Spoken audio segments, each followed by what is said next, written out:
رب مصل يصلي وهو يلعن عليه رب قار يقرأ القرآن وهو يلعن عليه.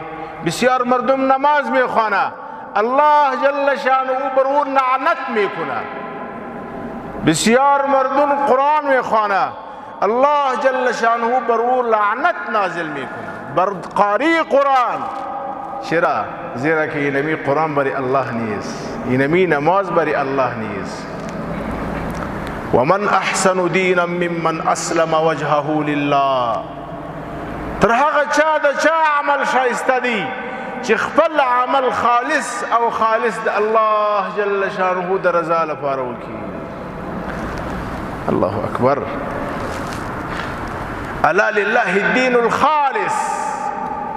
الله جل شانه یوازي او یوازي خالص عمل قبلی. وما امروا الا ليعبدوا الله مخلصين له الدين. امر دا سوی دی و تاسو ته ستاسو څخه غوښتنه دا د الله پاک وایي، امر دا دی چې خالص به د الله دپاره عمل کوئ، بس بل څوک به نه شریکوئ. اخلاص، للهیت. څنګه